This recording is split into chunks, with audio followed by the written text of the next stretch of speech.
Yo, yo, yo, what's up, my ShoeBox family people? What's going on? How y'all doing? I know it's been a long time since y'all seen us, but we back at it again. Unfortunately, today is a solo episode of the ShoeBox Podcast, just with your boy Bankroll. So we gonna go ahead and get into it because we got a lot to get into. But first, let's not forget, of course, our first sponsor that we gonna have at the top of your screen, of course, is Hood Hitters Entertainment, which provides all the sounds and audio for the podcast. So we appreciate y'all. Now I know the last video that y'all saw, I forgot to put that up there, but not this time. We were a little bit more professional this time. But we always gonna thank our sponsor, and we appreciate it. So I know that's not why y'all really here for. Y'all here for the debates and the talks. So let's get into it. We had the Thursday night football. We had the Seattle Seahawks versus the Cardinals. It was one of those okay games. On a Thursday night, we all know those Thursday night games are a little, uh, like a snooze fest, really unnecessary. But it was a decent one, folks. The Seahawks beat the Cardinals. It was an okay game, like I said, nothing much to talk about. This was an NFC West um divisional game, and we all know that that division is always tight and good. I mean, every team in that division is pretty much well. I mean, the Seahawks are 3-1, the Cardinals are 2-2, of course. You got the 49ers, which are, I believe they're 4-1 now. And then you got I can't remember the other team, but they're also, the Rams. They're also good. We're gonna get into the Rams. Matter of fact, as we getting into the Rams, let's go ahead and pull off the band-aid, folks. We got the Rams unfortunately beat the Colts 27-20 out there in LA. This is a game that pissed me off quite well. We should definitely be 4-0. The Rams should be 3-2. AD Mitchell had two, I mean, horrible plays. We had another one where he caught the ball. He had a fantastic, I don't even know how he caught it, catch from Daniel Jones. He caught it. He ran, I believe it was for 59, 69 yards for a touchdown. Would have been for a touchdown, but he dropped the ball at the goal line, and it was a touchback for the Rams, just like JT did last year with Denver, which cost us the game. I can't really say that play cost us the game too much because we had plenty of opportunities that game to win the game. I mean, AD had another um, crucial mistake in the game with the holding penalty with JT's incredible touchdown run that would have put us up for the lead, and who knows how that game would have went. But unfortunately, we're 3-1. We could definitely still be 4-0. But it was a good game for the most part.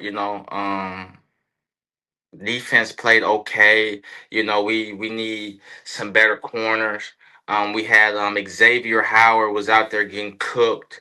Puka Nakua had, I want to say, 13, 14 catches for 100. I think it was 13 catches for 170 yards and a touchdown. That is completely unacceptable. Mostly Xavier Howard was covering him, and Xavier Howard has been getting killed these last couple games. You had him, other than that Miami game where he kind of knew what the Dolphins were doing, which can help a lot when you're playing defense. Other than that, he's been getting cooked. He got cooked against the Rams. He had crucial penalties when we played Denver at home. And it just can't happen. We're gonna have to figure out that side of the ball because right now Ward is over there locking up that side of the field like a Darrell Reeves type right now. Ain't nobody even throwing the ball to him. And in one of Stafford's touchdowns, it may have been the last one. If Nick Cross stays right where he's at, that's a pick.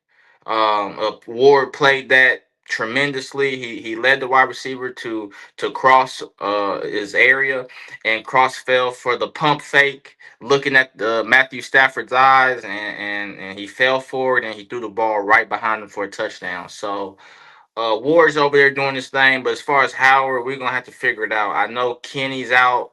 We had Mike Hilton in there. That was his first game uh, um, in the regular season, I believe. Coming straight off the bench for Kenny Moore. He had a incredible. I believe it was a forced fumble that got us the ball back. But the guys did good. We should be 4-0. I know a lot of people say there's no moral victories, but this one is definitely a good moral victory. Or we lost, but it's a moral victory just because we hung in there with one of the top teams in the NFC.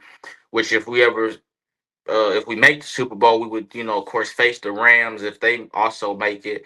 And I would give them a good chance of beating the Rams in a Super Bowl if we was to meet them again. So, um, Daniel Jones had two interceptions, which I'm not really too worried about.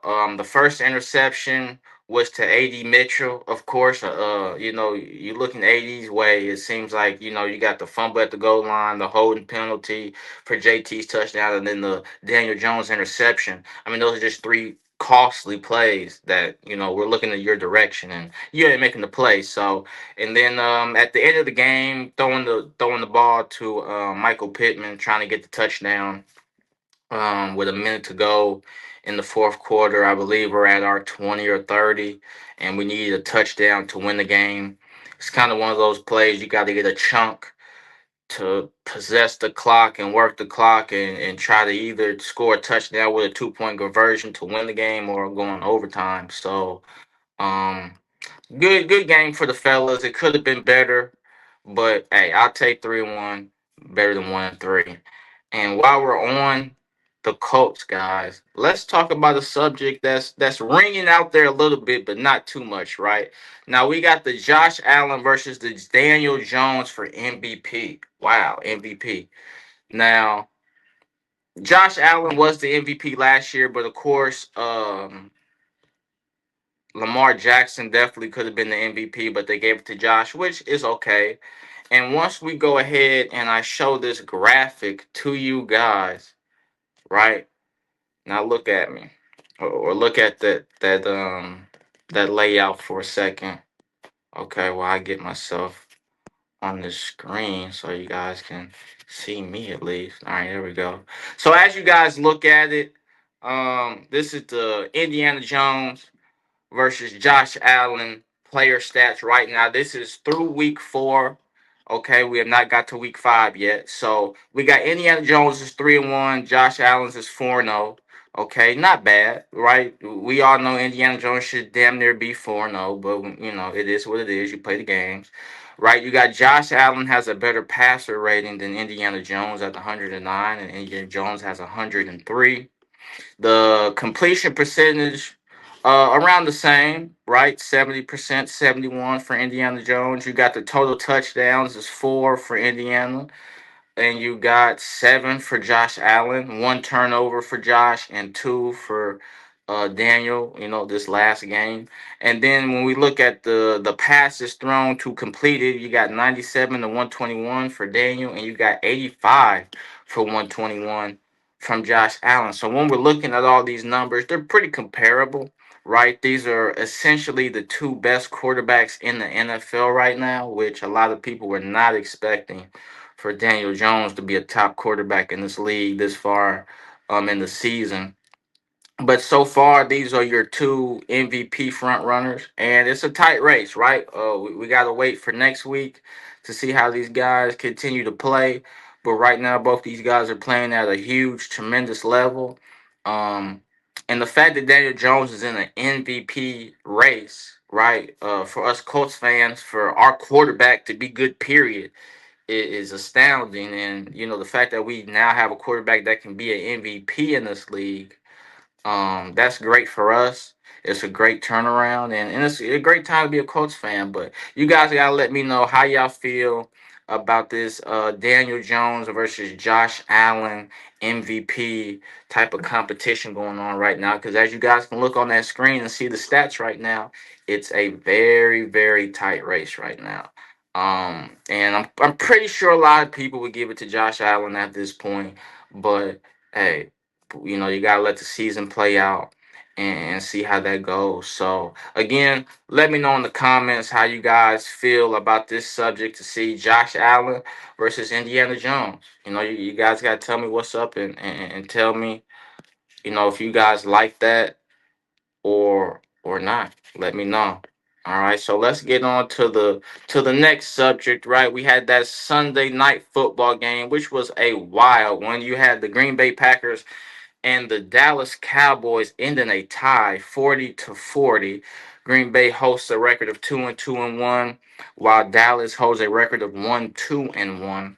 Now there's been a lot of talk about this game, about football games should not end in a tie and they should play until they win, which I can agree with. I really I didn't have a problem with the tie, right? As a coach, I rather tie than lose. So I can understand the how these coaches were going about this game.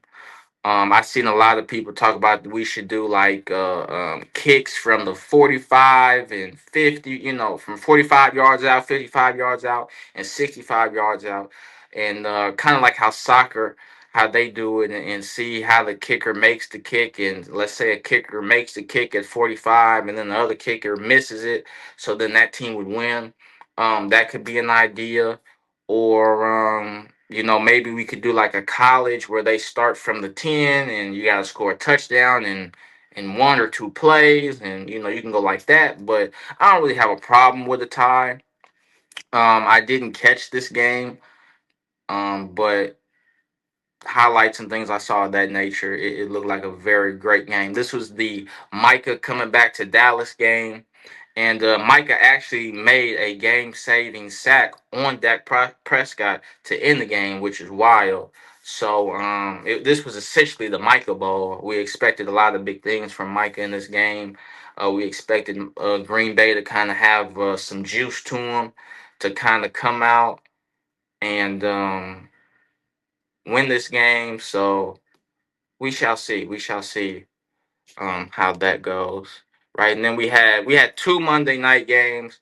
We had Miami against the New York Jets, which it was 27-20, another one of those snooze fest games.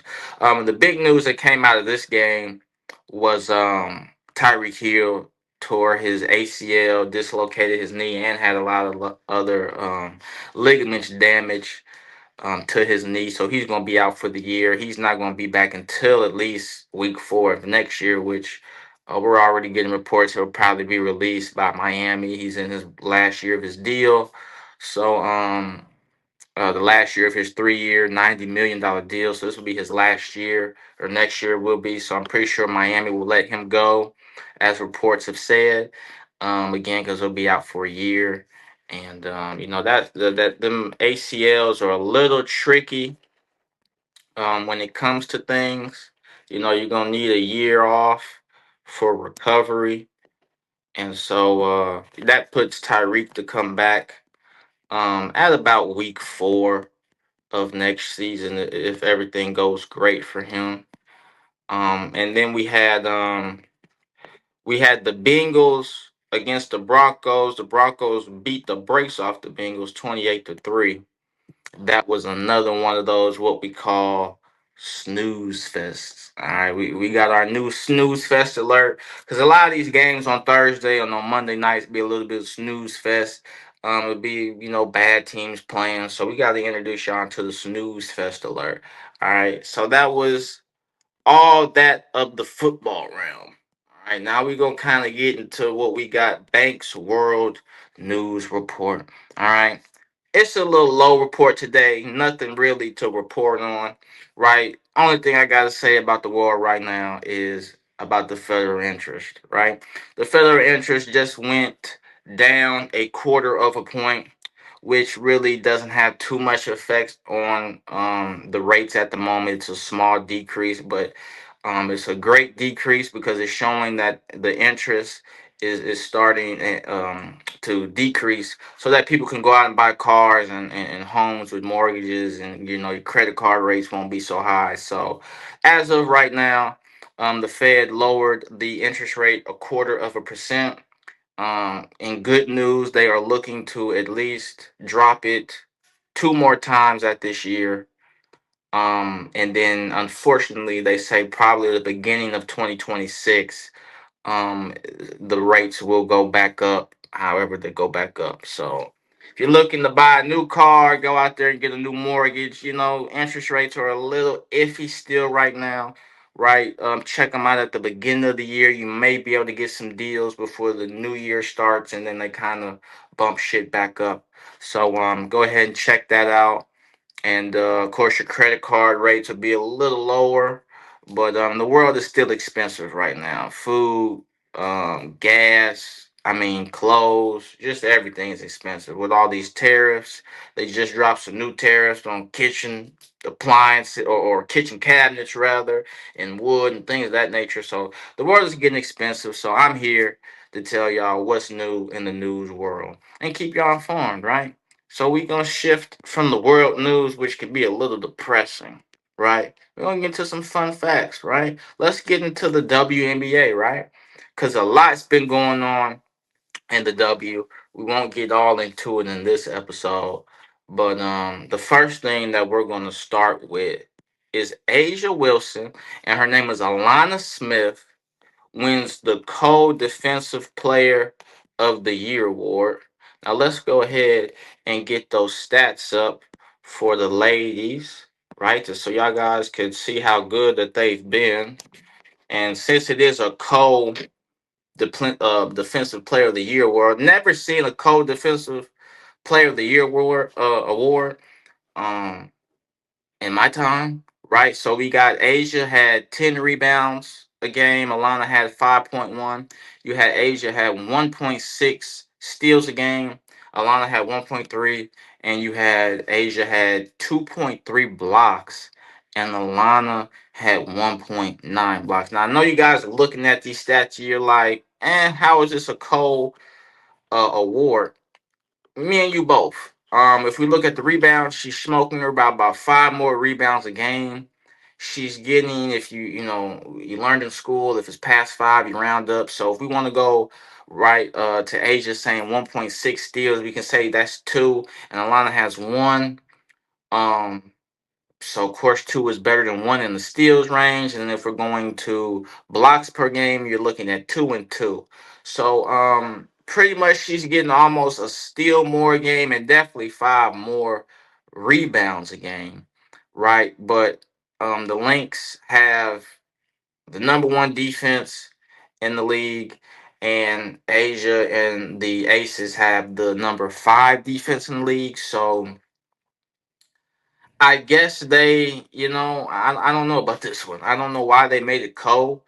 Because Asia has better stats than Alana, but Alana's team is better on defense than Asia. So I guess they gave it to her. I would have just gave it to Asia based on the stats, but it almost reminds me of how the MVP is in basketball, where there can be a better player averaging more stats, but the player that has less stats but's team is number one or two in the league would get the MVP compared to a guy who has better stats than the guy, but his team is fourth or fifth or sixth in the league. So that's kind of how I'm feeling about it, right? The Alana's Lynx are the number one team in the W, and the Aces are about fourth or fifth in the league. So I guess um if that's what obviously they did it, so I mean, hey, more power to them. But I feel like they probably should have just gave it to Asia, right? I know you guys agree with me as well. And then let's continue on the Asia Wilson train. She's killing it right now. Asia Wilson becomes the four-time MVP, right? Crazy work. Okay, Asia Wilson is in a league of her own, and she is now the only WNBA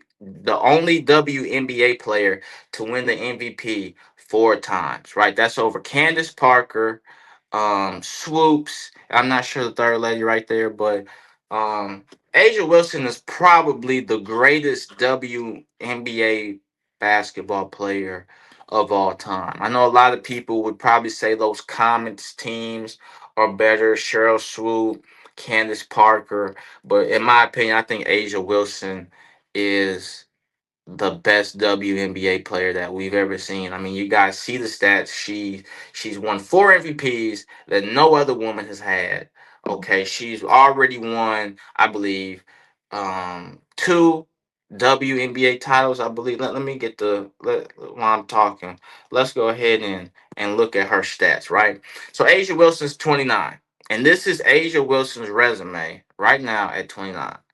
She is a four-time MVP, right? So I was right. She's a two-time champion. She is a one-time Finals MVP. She is a three-time Defensive Player of the Year, right? And she is a seven-time All-Star. And when she came into the league, she was the Rookie of the Year, right? So since she's came into the league, she's been Rookie of the Year. She's won four MVPs. She's a champion twice. Okay, I know a lot of those comic teams, they got four chips, but do those same players have MVPs? Do all those players, got defensive player of the years? How many all-stars do they have? Were any of those players rookie of the years? Aisha Wilson was a dog at South Carolina, which is how I started following her, was in with the Gamecocks. And then since she's entered the WNBA, she's been the best WNBA player in the WNBA for a very long time until probably this is a stretch saying that Caitlin Clark when she came in the league and kind of took it by storm.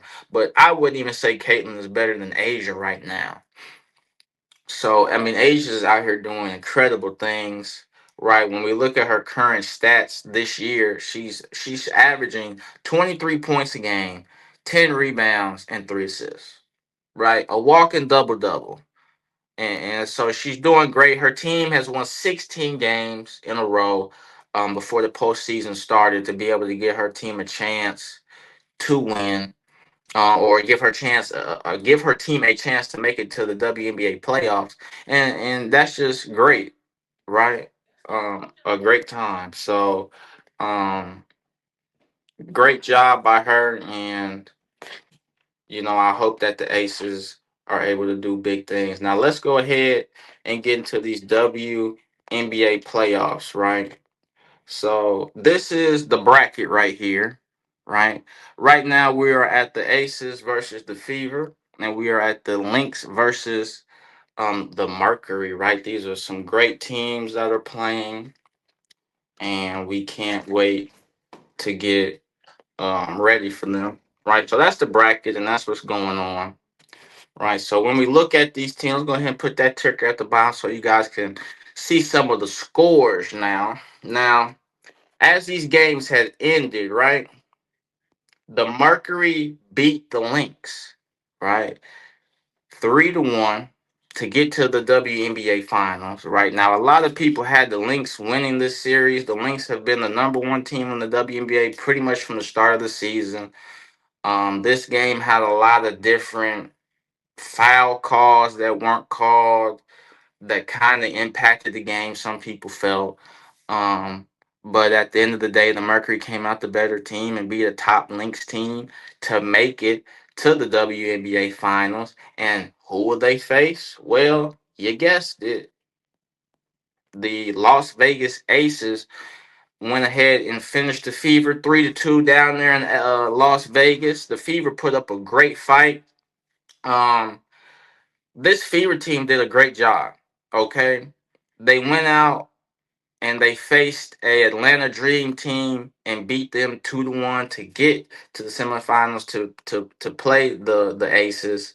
And this team, nobody had them beating Atlanta, right? And this team, they absolutely had nobody. They didn't have the Fever beating the Aces as well. Of course, the Fever didn't beat the Aces, but they did put up a great fight. Right.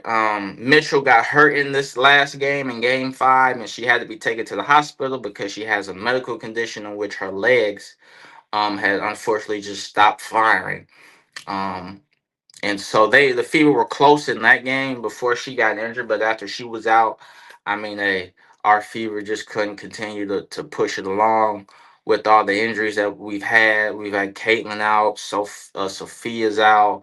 A lot of our key people are out, but hey, hand claps to the Fever for going out there and putting a great fight on to beat the Atlanta Dream and to put up a good fight against the Aces. Shout out to the Aces and shout out to the Mercury for making the WNBA finals. This is the Aces' third time in 4 years making the WNBA finals. So as I just showed you guys, Asia's a two-time champ, trying to make it a three-time champ and put her even in the upper echelon of the upper echelon that she's already in. So um, that Mercury versus the Aces series should be a good one. We got a lot of good players in there. Um, the Aces have four women Olympic players who played on the U.S. team. The Mercury are no slouches either, right? Um, they got Alyssa Thompson and Sabali, who are two great women players in this league as well, who definitely will give the Fever a run for their money. It's not going to be an easy series, but since I am a betting man, I'm going to put my money on the Aces. I think it'll be a close series. Now, with this WNBA stuff, as you guys can see from the bracket, right, the first round is the best of three, right? The semifinals is the best of five, and the finals is the best of seven. So, if I was to give my bet to say what the Aces would win, I would say the Aces win in seven. Because I think the Mercury ain't just that type of team that's gonna sit down and just get beat up like that. So, like I said, I'm a bet man. If you guys listen to me, bet for the Aces in seven. You bet on your own risk. So don't come to me in the comments talking about, oh, you made me lose money, yada yada. Hey, that's on you. I'm going Aces in seven. You do what you want to do, right? But again, shout out to the W, doing a great job with these playoffs. I don't like how, all the chitter chat be about other stuff. Keep it on basketball, right? They're going through um their CBA right now, and it's getting a little messy. We're gonna get into that the next show. But hey, shout out to the Fever and the Mercury for doing their thing, getting to the finals, and hey, Aces, I hope y'all win and get y'all third chip in 4 years. Now, the Aces getting there four times in or uh, four times in the last couple years is incredible. I think they're one of the best teams in the W. Since they really came into the league. The Aces were an inaugural team, so they've probably been the best team in the W since they've got to the W, right? Other than the Lynx when they had Maya Moore and they were going crazy. Um, of course we had a couple champions, the Liberty won so last year. But for the most part the Aces are a phenomenal team. So that's all for today, folks. We got a short episode for today for you guys. Again, check us out next week for a new episode when we get into more football and we give you guys the results from the WNBA finals between the Aces and the Mercury. So, hey, stay tuned till next time. And again, thanks for watching. Peace.